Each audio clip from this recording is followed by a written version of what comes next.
ഈ പുതുവർഷത്തിലേക്ക് ദൈവം നമ്മെ കൊണ്ടുപോകുമ്പോൾ ഒരു വാഗ്ദത്ത വചനമായി എനിക്ക് ലഭിച്ചതായിട്ടുള്ള വാക്യം ഞാൻ നിങ്ങളുടെ മുമ്പിൽ പങ്കുവയ്ക്കട്ടെ.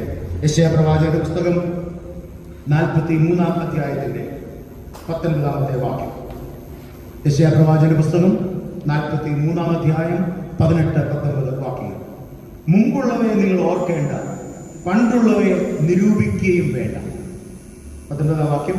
ഇതാ ഞാൻ പുതിയതൊന്ന് ചെയ്യുന്നു, അത് ഇപ്പോൾ ഉത്ഭവിക്കും, നിങ്ങൾ അത് അറിയുന്നില്ലയോ? അതെ, ഞാൻ മരുഭൂമിയിൽ ഒരു വഴിയും നിർജ്ജന പ്രദേശത്ത് നദികളും ഉണ്ടാക്കും. എന്നൂടെ വായിക്കാം.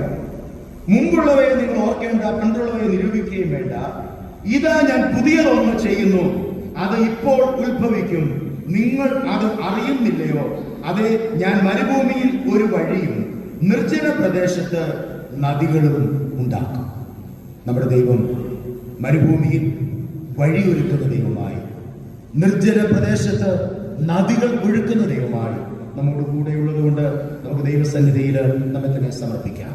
ജീവന്റെ ഉറവയായ കർത്താവായ യേശു ക്രിസ്തു നമ്മുടെ ദാഹം തീർക്കുവാൻ ഈ ലോകത്തിൽ നമ്മുടെ മധ്യത്തിലേക്ക് വന്നിരിക്കുമ്പോൾ അവനെ ഏറ്റെടുക്കുന്നവർക്ക് ദാഹം ശമിപ്പിക്കപ്പെട്ടവരായി ദാഹശമനം പ്രാപിച്ചുകൊണ്ട് എന്നിൽ വിശ്വസിക്കുന്നവന്റെ ഉള്ളിൽ നിന്ന് തിരുവെഴുത്ത് പറയുന്നത് പോലെ ജീവജല നദികൾ ഒഴുകും. ദൈവം നമ്മെ സഹായിക്കട്ടെ. ദൈവത്തിന് നമ്മെ തന്നെ വിധേയപ്പെടുത്താം, ദൈവത്തിന് നമ്മെ തന്നെ സമർപ്പിക്കാം. യാക്കോബിന്റെ പ്രാർത്ഥനയിലെ 5 ഘടകങ്ങളെ പോലെ നമുക്ക് അത് ഏറ്റെടുത്തുകൊണ്ട് ദൈവസ്ഥനിൽ പ്രാർത്ഥിക്കുവാനായിട്ട് ദൈവം നമ്മെ സഹായിക്കട്ടെ. പ്രാർത്ഥനയ്ക്കായി നമുക്ക് ദൈവസ്ഥനിൽ നമ്മുടെ തലകളെ